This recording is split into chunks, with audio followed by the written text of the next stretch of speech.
नमस्कार साथियों, स्वागत है हमारा राजस्थान कक्षा 6 से कक्षा 12 के अंतर्गत महत्वपूर्ण प्रश्नों में ही। तो ऑनलाइन क्वेश्चन होने वाले हैं आपके लिए बहुत ही इंपॉर्टेंट।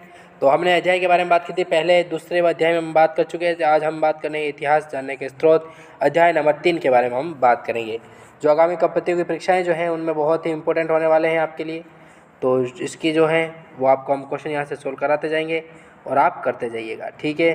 तो अध्याय 3 आ चुका है, इतिहास जानने के स्रोत। इतिहास जानने के स्रोत को कितने भागों में विभाजित किया जा सकता है? तो 2 भागों में पूरा विभाजित किया जा सकता है। पहला है पुरातात्विक और दूसरा है साहित्यिक स्रोत, ठीक है। बहुत इंपॉर्टेंट हो जाते हैं ये दोनों।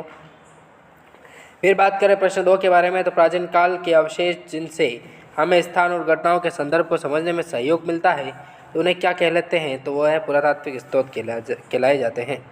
प्रतिहारों की जानकारी हमें किस अभिलेख से मिलती है? तो वह है घटियाला अभिलेख जो है, वहाँ से हम प्रतिहारों की जानकारी मिलती है। चौहान वंश के इतिहास की जानकारी हमें मिलती है तो बिजोलिया शिलालेख से मिलती है। रावल समर सिंह के युग की जानकारी हमें मिलती है तो चिरवा के शिलालेख से मिलती है। ये आपको रटने ही पड़ेंगे क्योंकि हिस्ट्री और रटने का ही टॉपिक है बाबा। जयानक द्वारा रचित पृथ्वीराज विजय महाकाव्य के किस वंश की जानकारी मिलती है? तो चौहान वंश की जानकारी मिलती है। हमीर महाकाव्य किसकी रचना है? तो नयन चंद्र सूरी की जो है वो हमीर महाकाव्य की रचना है।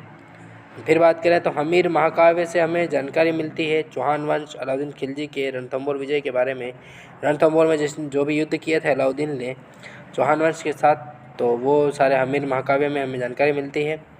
पश्चिम भारत की यात्रा किसकी रचना है?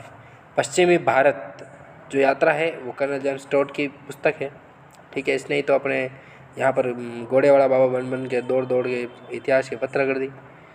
यही था कर्नल जेम्स टोड। वंश भास्कर रचना है सूर्यमल मिश्रण।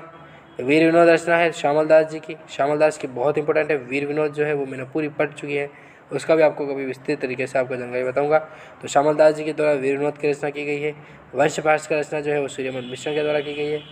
मारवाड़ राज्य का इतिहास की रचना विश्वेश्वरनाथ के द्वारा की गई है, ठीक है। तो बहुत इंपॉर्टेंट है। अध्याय 4 आता है राजस्थान में प्राचीन सभ्यता स्थल, ठीक है। यह भी हिस्ट्री का बहुत ही इंपॉर्टेंट पोर्शन आता है। तो इसके बारे में हम नेक्स्ट वीडियो में बात करेंगे दोस्तों।